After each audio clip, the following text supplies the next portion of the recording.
Yes, let's focus on one project before we start on the next. Yeah. Okay, but, so, who do you think should find Ice's body? Should it have been Mark? Because Mark would be the closest. Of course, Mark's really hurt, so, he can't really go crawling around looking for people. Yeah. Anyone could have spotted it happen, in the corner of their eye. Could have been Adam, could have been Gerald. Could have been Demon or Taurus or anyone. Yeah, could have been. Well, we can work that out later. Yeah. But they find, and I think we decided on, Ice was going to have, like, a Norwegian burial where they set him on fire. Yeah, the cremation. Cremation, yeah.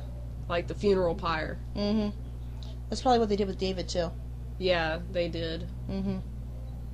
Because, they can't take this to the police or anything, because there'd be too many questions. And we can't, like, bury it in a cemetery, because then they can't mark it, because, like, where the hell did that tombstone come from? Yeah.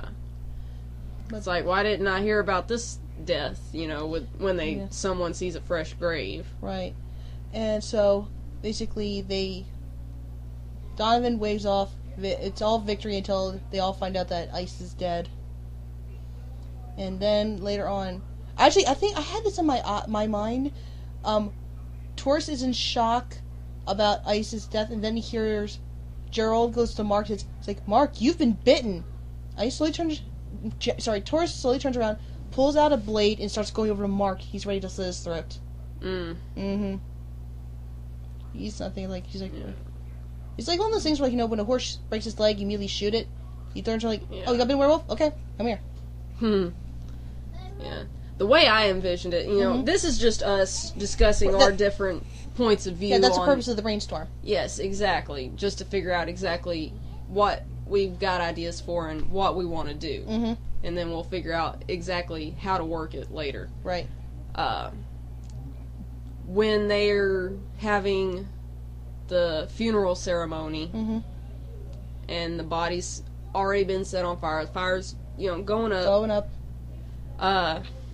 Maybe, Mark's wincing from the pain. They knew Mark was wounded, but they didn't realize he was bitten. Oh, right.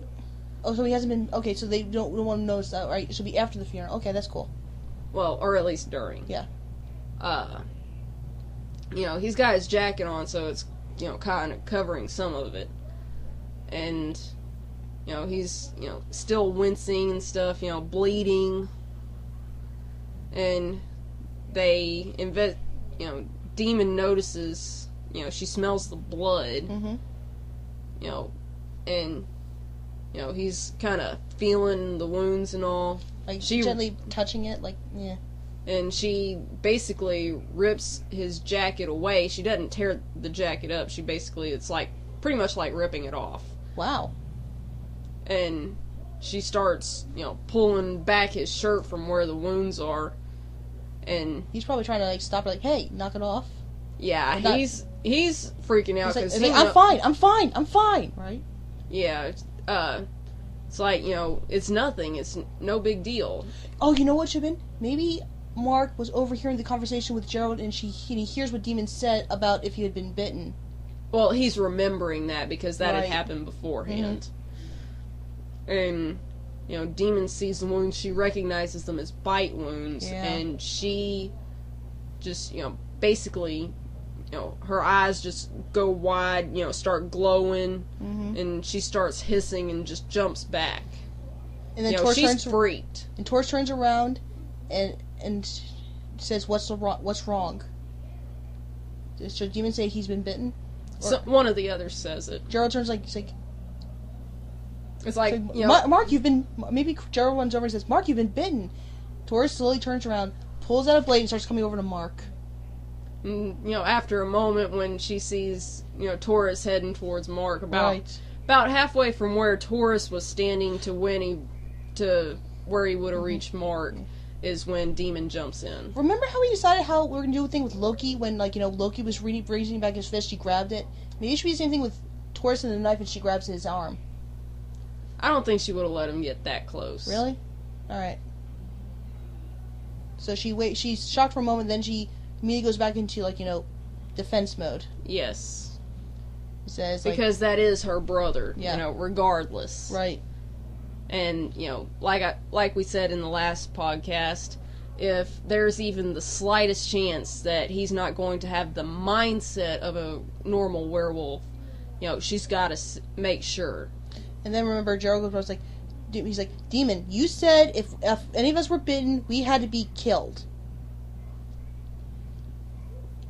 Yeah, she can't really defend that. She can't really deny that or defend that. Right. The only thing she can really say is, if there's even the slightest chance, because, he's not a normal human, he's a warlock. Right. Because that's how she ended up not being a normal vampire, because she was a witch. Right. If there's even the slightest chance, she has to take it, but she does turn immediately to Gangyz and say, or Taurus. Okay. I'm sorry. It's okay. We all make mistakes. It's cool. It's totally understandable. But she immediately turns to Taurus after saying that and says, but if it does end up being necessary, I'm the one that's going to do it. Yeah, at least let me be the one who does it. Yeah. But of course, Taurus is still furious because he's like, his maker killed my brother. Yeah, like he asked to be made. Yeah. Like he asked to be bitten. You have to understand, though, Taurus is really not in the whole sympathetic of moods. Well, who would be at that point? Right. I mean, do you think if the roles were reversed, if it was Ice, it was Ice who got bitten by Cassandra after, because she slaughtered all her family, think Demon would accept Taurus's defense? She probably would have killed him regardless, but that's Demon. That's how she is. That's how she rolls. Yeah. It's like, it doesn't matter. He's dead. Yeah. But she has even though Taurus can be very vicious when need be, yeah. Demon is... He's like a bear. Demon is 10 times worse. He's like a bear, he can be powerful at times, but sometimes, they'll shy away from loud noises, but if they want to, they'll rip your fucking head off. Yeah. Well, it's like I just was saying, Demon, she can turn her conscience off completely, where, she'll be doing stuff and, she's aware of doing it, but, unless maybe she looks back on it later, she does not give a damn. She does not regret a single thing. She basically has at some points, she just has a 1-point stream of mind. Yeah, there's no such thing as guilt or remorse. Or conscience. Exactly. And that would have been one of the situations where she would have went into that mode and she never would have regretted it once. Right, she would have killed someone else in a heartbeat. She would have killed Gerald in a heartbeat. She would hate to have to do it. Right, because that's like her little brother. She would hate to have killed Gerald if it had been necessary, but, like we said, it would have been necessary. Right. She wouldn't have killed him without good reason. And she would have felt bad about it afterwards. Oh, yeah, she would have hated herself, but the only, she would have been consoled by the fact Mommy? that... Hello? Hey, buddy. Can you get me my pajamas? Well, where'd you put them? I didn't put them It's Joey again. Yes, it is my son, my wonderful son, who will turn 5 in 3 days. Say hello to the people, Joey. Say hello. Say hello, buddy. He's shy. It's a microphone. He's shy. It's okay. Alright, let me see. There's your pajamas. Alright. I put them nowhere. Yeah, now, take them. Take them, Joey, and go put them on. There you go. But, go on and go put them on. So... Go on, buddy. Where am I going to put them on at? In the living room. Yeah. We're hogging the bedroom. Exactly. This is really sad because it's his bedroom too. Yeah. We're gonna be kicking him out all week. Yeah. Well, it's only for the 1 week. Right.